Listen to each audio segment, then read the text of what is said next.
Hi hello welcome back to our channel. ఈరోజు అయితే మంచి హ్యాండ్ డిజైన్తో అయితే మేము ముందుకు వచ్చానండి. సో ఇది వచ్చేసి హ్యాండ్ డిజైన్, మనకి మహారాణి హ్యాండ్ డిజైన్ అంటాం కదా. సో సేమ్ అదే డిజైన్, కాకపోతే కింద వచ్చేసి ఇలా ఫిష్ కట్ లాగా అయితే వచ్చేసింది. సో నార్మల్గా వచ్చేసి ఇది షార్ట్ హ్యాండ్ అయినా పెట్టుకోవచ్చు, లేదు అంటే లాంగ్ హ్యాండ్ అయినా, అంటే మనకి 3/4గా అయినా కూడా పెట్టుకోవచ్చు. సో నేను ఇక్కడ మరీ షార్ట్ హ్యాండ్ కాదు, ఎల్బో హ్యాండ్ కదండి, మిడిల్గా అయితే పెట్టేస్తున్నాను. ఇక్కడ హ్యాండ్ లెంత్ వచ్చేసి 7 ఇంచెస్. కింద బార్డర్ ఉంది కాబట్టి బార్డర్ అయితే ఒక 2.5 ఇంచెస్ తీసేసి మిగిలిన 5 ఇంచెస్. సో మనము ఇక్కడ నేను హ్యాండ్ లెంత్ వచ్చేసి ఖర్చుతో కలిపి 5 ఇంచెస్ అయితే పెడుతున్నానండి. సో 5 ఇంచెస్ అంటే అందులో ఒక హాఫ్ ఇంచు మనకి ఖర్చుకి పోగా 4.5 ఇంచెస్ అయితే మనకి ఉంటుంది. హ్యాండ్ లెంత్ 5 ఇంచెస్ తీసుకున్న తర్వాత 2.5 ఇంచెస్ ఇలా షోల్డర్ డౌన్ తీసుకొని మనకి హ్యాండ్ లూజ్ వరకు ఇలా హ్యాండ్ కర్వ్ అయితే డ్రా చేసుకోవాలి. హ్యాండ్ కర్వ్ అనేది డ్రా చేసుకున్న తర్వాత హ్యాండ్ లూజ్ ఎంత ఉంటే అంత అయితే మార్కింగ్ చేసుకొని మనం హ్యాండ్ షేప్ అనేది కట్ చేసి పెట్టేసుకోవాలి. కట్ చేసుకున్న తర్వాత మనకి ఇలా మిడిల్ మార్కింగ్ అయితే చేసుకోవాలండి. మిడిల్ మార్కింగ్ అనేది కంపల్సరీగా చేసుకోవాలి. సో మనకి స్టిచ్చింగ్ చేసుకునేటప్పుడు కరెక్ట్గా హ్యాండ్కి మిడిల్ జాయింటింగ్ అనేది ఉంటేనే హ్యాండ్ బ్లౌజ్కి జాయిన్ చేసుకునేటప్పుడు ఈజీగా అయితే ఉంటుంది. ఇప్పుడు హ్యాండ్ లెంత్ అనేది తీసుకున్నాం కదా, కింద బార్డర్ కోసము మనకి ఇక్కడ 2 ఇంచెస్ అయితే తీసుకోవాలి. సో ఖర్చుతో కలిపి అయితే 2.5 ఇంచెస్ అయితే తీసుకోవాలండి. సో ఇక్కడ పైన హ్యాండ్ ఎంత ఉందో దానికి ఈక్వల్గా అయితే తీసుకుంటే సరిపోతుంది. ఇక్కడ వరకు ఇలా 2.5 ఇంచెస్ అండి. సో 2.5 ఇంచెస్ 2.5 ఇంచెస్ అదే అయితే సింగిల్ ఫోల్డింగ్ మీద ఉంది కాబట్టి నేను 2 హ్యాండ్స్కి కావాలి కాబట్టి ఇలా 5 ఇంచెస్ లెంత్తో అయితే తీసుకుంటున్నాను. సో తీసుకొని దీన్ని అయితే ఇలా స్ట్రైట్ పీస్ అయితే కట్ చేసేసుకుందాము.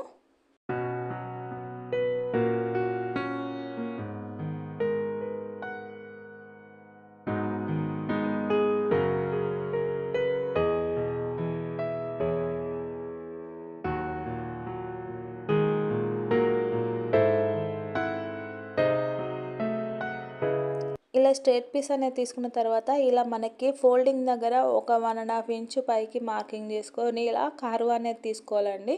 మనకి ఫిష్ కట్ షేప్ అనేది ఎలా ఉంటుందో ఎగ్జాక్ట్గా అలా అయితే సింపుల్గా ఇలా కర్వ్ అనేది తీసుకుంటే మనకి ఇంతకుముందు నేను చూపించిన పిక్ మోడల్లో అయితే డిజైన్ అయితే రెడీ అయిపోతుంది. సో దీన్ని అయితే ఇలా ఓపెన్ చేసుకుంటే మనకి డిజైన్ అనేది ఇలా వచ్చింది.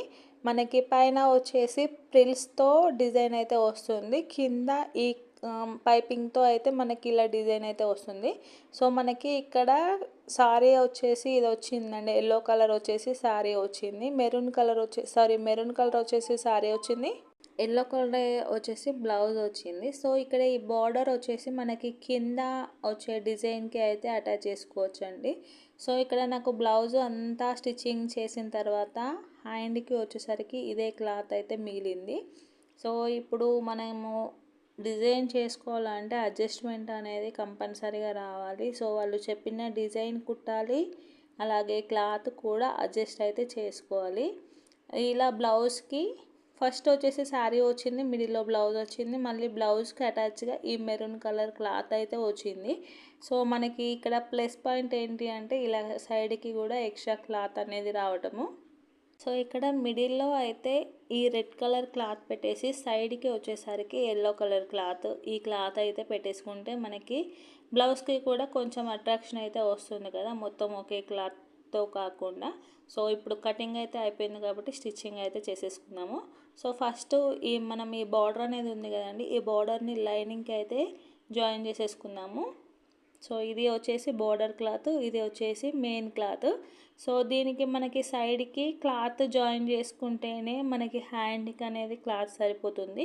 సో దీన్ని మనం ఎల్లో కలర్ క్లాత్ ఎంత ఉందో దాన్ని కరెక్ట్గా 4 ఫోల్డింగ్స్ వేసేసుకొని 4 సైడ్స్ అంటే మనకి 2 హ్యాండ్స్కి 2 సైడ్స్ అయితే క్లాత్ జాయిన్ చేసి పెట్టేసుకోవాలి.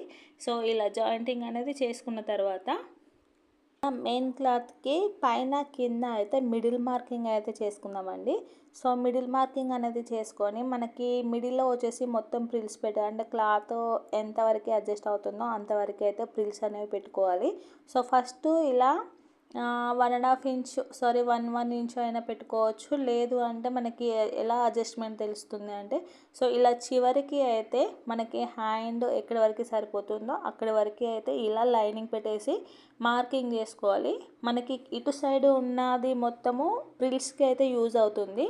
సో అందులో అయితే మనకి ఎన్ని ఫ్రిల్స్ అయితే అన్ని ఫ్రిల్స్, మిడిల్ మార్కింగ్ అయితే ఉంది కదా, సో మిడిల్ మార్కింగ్ వరకు అన్ని 1 ఇంచెస్ అయితే పెట్టుకోవాలి. సో మిడిల్ నుంచి అటు 1 ఇంచు, ఇటు సైడ్ కూడా ఇలా 1 ఇంచ్కి అయితే మార్కింగ్ చేసుకోవాలి. కింది సైడ్కి వచ్చేసి 1 ఇంచ్కి మార్కింగ్ చేసుకున్నాం కదండి. సో పై సైడ్కి వచ్చేసరికి 2 ఇంచెస్కి అయితే మార్కింగ్ చేసి పెట్టేసుకోవాలి. ఇలా మార్కింగ్ ఎలా మార్కింగ్ అనేది చేసుకున్నామో సేమ్ అలాగే ప్రిల్స్ అయితే పెట్టుకోవాలి. సో ఇలా ఇక్కడ నేను చూపిస్తున్న విధంగా ఫస్ట్ 1 ఇంచ్ అనేది కరెక్ట్గా మిడిల్ పైకి పెట్టుకోవాలి. మళ్ళీ సెకండ్ 1 ఇంచ్ కూడా ఇలా ఫస్ట్ అన్నీ ఒకదానిపైన ఒకటి పక్కకి కాకుండా ఒకదానిపైన ఒకటి అయితే ఇలా ప్రిల్స్ అయితే పెట్టేసుకొని కుట్టు అయితే వేసుకోవాలండి. సో ఫస్ట్ మనము ప్రిల్ అనేది మిడిల్ మార్కింగ్ కట్ మార్క్ పెట్టుకున్నాం కదా, సో ఎగ్జాక్ట్గా ఆ కట్ మార్క్ పైనే మనం ప్రిల్ అనేది ఒకదానిపైన ఒకటి పెట్టేసుకొని స్టిచ్చింగ్ అయితే వేసుకోవాలి. ఇలా పక్కకి కాకుండా కరెక్ట్గా పైకి పెట్టేసుకొని ఆ మిడిల్ పైన అంటే మనకి జాయింటింగ్ ఉంది కదా, సో అక్కడ ఇలా ఒక కుట్టు వేసుకుంటే మనకి ప్రిల్స్ అనేవి సపరేట్ కాకుండా ఉంటాయి. అలాగే పై వైపున కూడా 2 ఇంచెస్కి మార్కింగ్ చేసుకున్నాం కదా, కింద మనం 1 ఇంచ్కి ప్రిల్ అనేది ఎలా పెట్టుకున్నామో సేమ్ అదే ప్రిల్ని ఇలా క్రాస్గా అంటే మనకి పైన 2 ఇంచెస్ పెట్టుకున్నాం కదా, కింద పెట్టిన ప్రిల్ని ఇలా క్రాస్గా పైన కూడా సేమ్ సెట్ చేసుకోవాలి. ఇలా సెట్ చేసుకుంటే మనకి కరెక్ట్గా అయితే షేప్ అయితే వస్తుందండి. కింద ఎన్ని ప్రిల్స్ పెట్టుకున్నామో పైకి కూడా కరెక్ట్గా అన్ని ప్రిల్స్ సెట్ అయ్యేట్టు పెట్టుకొని ఇలా ఒక స్టిచ్ అయితే వేసుకోవాలి. సో స్ట్రైట్ స్టిచ్చింగ్ అయినా వేసుకోవచ్చు, లేదు అంటే హ్యాండ్ కర్వ్ లాగా అయినా వేసుకోవచ్చు. ఫస్ట్ మనకి ప్రిల్స్ కదలకుండా ఉండాలి అంటే ఇలా ఒక కుట్టు అయితే వేసుకోవాలి, లేదంటే పిన్స్ పెట్టుకొని తర్వాత లైనింగ్ జాయిన్ చేసినాక అయినా విప్పేసుకోవచ్చు. సో ఇప్పుడు ఇలా మనం పెట్టేసుకున్నాం కదా, ఇలా లైనింగ్ని పై వైపుకి అయినా పెట్టుకొని రివర్స్ తీసుకోవచ్చండి. లేదు మనకి కింద బార్డర్ అటాచింగ్ ఉంది కాబట్టి ఇలా పైన కాకుండా కింది నుంచి అయితే పెట్టేసుకోవాలి. సో ఇలా లైనింగ్ పెట్టేసినప్పుడు కింద మెయిన్ క్లాత్ ఎక్స్ట్రా వచ్చింది కదా, సో ఆ ఎక్స్ట్రా అనేది కట్ చేసుకోవాలి. మనకి లైనింగ్ అనేది ఎలా ఉందో మెయిన్ క్లాత్ని కూడా అలాగే జాయింటింగ్ అనేది చేసుకోవాలి. సో ఇక్కడ లైనింగ్ మిడిల్ మెయిన్ క్లాత్ మిడిల్కి కరెక్ట్గా సెట్ చేసుకొని ఇలా స్ట్రైట్ కుట్ వేసుకోవాలి. మనకి కింద ఎక్కువ క్లాత్ ఉందని అయితే చూసుకోవద్దండి. అది అయితే మనము అలా కింద ఉన్న క్లాత్కి మనం లైనింగ్ క్లాత్ని కరెక్ట్గా పెట్టేసుకుంటే అయితే మనకి పైన బుగ్గలాగా అయితే వస్తుంది. మనము స్టిచ్చింగ్ చేసిన డిజైన్ లుక్ అయితే పోతుంది. కాబట్టి ఇలా క్రాస్గా లైనింగ్ ఎలా ఉందో అది మెయిన్ క్లాత్ పైన అలాగే పెట్టేసి ఇలా లైనింగ్ జాయిన్ చేసుకోవాలి.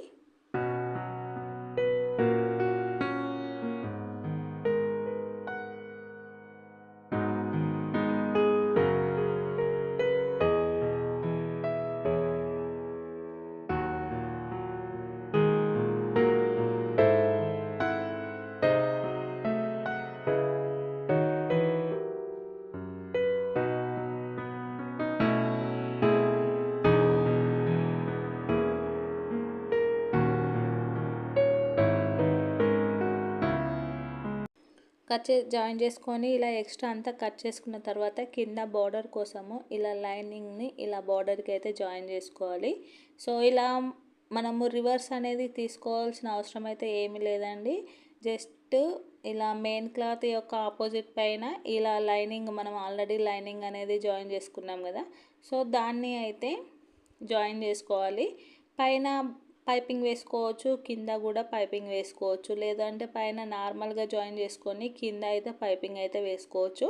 సో నేను ఇక్కడ కింద బార్డర్ యొక్క ఒరిజినల్ పెట్టాను, ఒరిజినల్ పైన ఇలా లైనింగ్ అంటే లైనింగ్ వైపు లైనింగ్ పెట్టానండి, ఇలా మెయిన్ క్లాత్ వైపు బార్డర్ యొక్క మెయిన్ పెట్టేసి ఇలా జాయిన్ చేసుకోవాలి. సో ఎగ్జాక్ట్గా మిడిల్ అనేది చూసుకోవాలి. లైనింగ్ అనేది మనము షేప్ కట్ చేసాం కాబట్టి కరెక్ట్గా మనకి హ్యాండ్కి లైనింగ్ మిడిల్లో వచ్చేట్టు చూసుకొని ఇలా పెట్టేసుకుంటే మనకి ఖర్చు అనేది బయటికి కనిపించకుండా నీట్గా అయితే ఉంటుంది.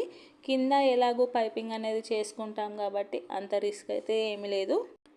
ఇలా క్లాత్ అనేది జాయిన్ చేసుకొని దీన్ని మళ్ళీ ఇలా కింది వైపుకి అనుకోవాలి. కింది వైపుకి అనుకొని మళ్ళీ పైనుండి ఒక అణగే కుట్టు అనేది వేసుకుంటే మనకి క్లాత్ నీట్గా ఉంటుంది, లూజ్ రాకుండా ముడత లేకుండా అయితే ఉంటుంది. సో ఇక్కడ వరకు జాయిన్ చేసుకున్నాం కదా. సో ఇప్పుడు ఈ లైనింగు అలాగే పైన ఉన్న మెయిన్ క్లాత్ రెండు ఇలా స్ట్రైట్గా అనేసుకొని ఈ కరెక్ట్ ఎగ్జాక్ట్గా మనకి లైన్ అనేది జాయిన్ చేసిన లైన్ అనేది ఉంటుంది కదా, అదే లైన్ పై నుంచి మనకి స్టిచ్చింగ్ అనేది అటు ఇటు కనబడకుండా స్ట్రైట్గా అయితే వేసుకోవాలి. ఏదైనా డిజైన్ స్టిచ్చింగ్ చేయాలంటే కరెక్ట్గా క్లాత్ కలర్ కాంబినేషన్ చూసుకొని డిజైన్ అనేది స్టిచ్చింగ్ చేసుకోవాలి. ఇక్కడ కింద కూడా షేప్ అనేది ఆల్రెడీ కట్ చేసుకున్నాం కాబట్టి ఇక్కడ కింద కూడా జాయిన్ చేసుకొని ఇలా ఎక్స్ట్రా అంతా కట్ చేసుకోవాలి. ఇలా కట్ చేసుకున్న తర్వాత మిడిల్లో చిన్నగా కట్ మార్క్ అనేది పెట్టుకొని పైపింగ్ అనేది అయితే వేసుకోవాలండి. సో పైపింగ్ అయినా వేసుకోవచ్చు, లేదు అంటే మనము ఇలాగే ఫస్ట్ రివర్స్ తీసేసుకొని ఇలా జాయిన్ చేసుకున్నా కూడా బాగానే ఉంటుంది. సో ఇక్కడ పైన రెడ్ కలర్ అయితే వచ్చింది కాబట్టి ఇక్కడ రెడ్ కలర్తో అయితే ఆపోజిట్ కలర్ కాంబినేషన్తో అయితే ఇలా పైపింగ్ చేస్తున్నాను.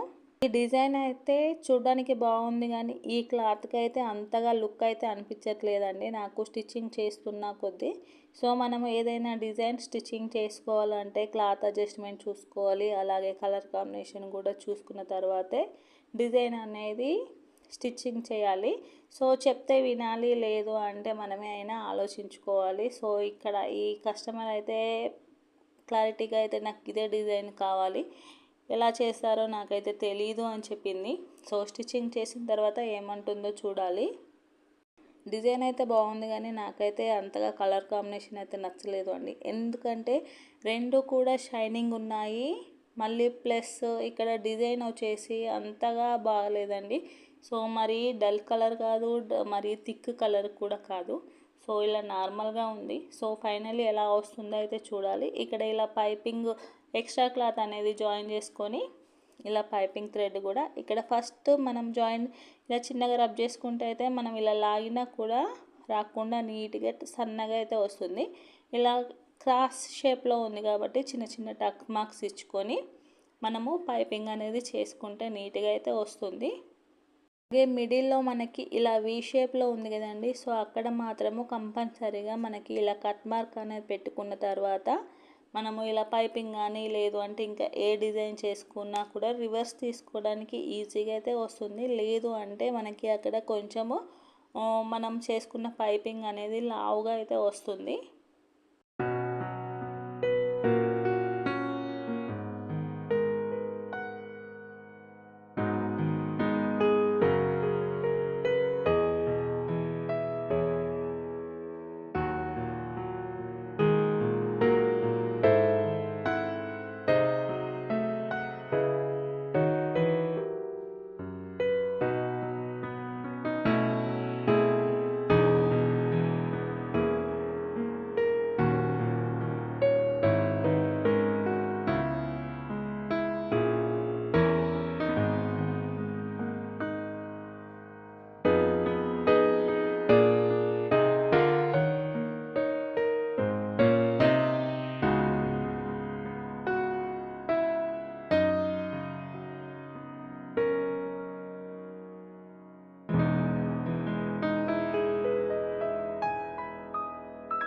ఇలా మనకి రివర్స్ వైపున హిమ్మింగ్ చేయాల్సిన అవసరం అయితే ఏం లేకుండా ఇలా ఎడ్జ్కి మనం డబుల్ స్టిచ్చింగ్ అనేది వేసుకుంటే హిమ్మింగ్ చేయాల్సిన అవసరం లేకుండా నీట్గా అయితే వస్తుంది. సో ఫైనల్లీ అయితే హ్యాండ్ డిజైన్ స్టిచ్చింగ్ అయితే కంప్లీట్ అయిపోయింది. మనకి ఎక్స్ట్రా థ్రెడ్స్ కానీ లేదంటే మనకి సైడ్కి ఏమైనా థ్రెడ్స్ క్లాత్ ఉన్నా కూడా కట్ చేసుకుంటే నీట్గా అయితే వస్తుంది. సో ఇలా క్లాత్ని అయితే హ్యాండ్ని అయితే ఇలా కరెక్ట్గా హాఫ్ ఫోల్డింగ్ చేసేసుకొని సైడ్కి ఉన్న ఎక్స్ట్రా క్లాత్ అయితే కట్ చేసుకోవాలి. సో ఇక్కడ మిడిల్లో అయితే ఒక చిన్నగా ఇది అయితే మార్కర్ కానీ ఇలా చిన్నగా ఏదైనా బటన్ అయితే స్టిచ్చింగ్ చేయాలి. సో ఇక్కడ మిడిల్లో చూసారు కదా, నాకు పైపింగ్ ఇక్కడ కొంచెం ఇబ్బందిగా అనిపించింది, కొంచెం లావుగా అయితే వచ్చేసింది. సో అక్కడ బటన్ పెట్టేసి అయితే దాన్ని అడ్జస్ట్ చేయాలి. ఏదైనా కూడా మనకి నచ్చితేనే ఎంత కష్టమైన వర్క్ అయినా కూడా చాలా ఈజీగా ఉంటుంది. సో నాకైతే ఇక్కడ కొంచెం చిరాకు అనిపించింది. సో అందుకే అంతగా పర్ఫెక్ట్గా స్టిచ్చింగ్ అయితే చేయలేదు. చిన్న మిస్టేక్ అయితే వచ్చింది కదా, దాన్ని అయితే చిటికలో అయితే చేంజ్ చేసేద్దాము, చిన్నగా బటన్ పెట్టేసి అయితే. సో దీని యొక్క బ్లౌజ్ కటింగ్ కూడా నేను డిస్క్రిప్షన్లో అయితే యాడ్ చేస్తానండి. ఫైనల్లీ అయితే హ్యాండ్ డిజైన్ అయితే కంప్లీట్ అయిపోయింది. సో ఎలా ఉందో కామెంట్ అయితే చేయండి. నాకు ఎలా అనిపించిందో కూడా మీతో అయితే షేర్ చేసుకున్నాను. సో ఫైనల్లీ అయితే వీడియో ఎలా ఉంది కామెంట్ చేయడం అయితే మర్చిపోకండి. అలాగే నా వీడియోని కొత్తగా చూసే వాళ్ళు అయితే సబ్స్క్రైబ్ చేసుకోండి. ఇలాంటి ఈజీ వీడియోస్ అయితే చాలా వరకు మీకు యూజ్ అవుతాయని అనుకుంటున్నాను. Thank you for watching. Have a nice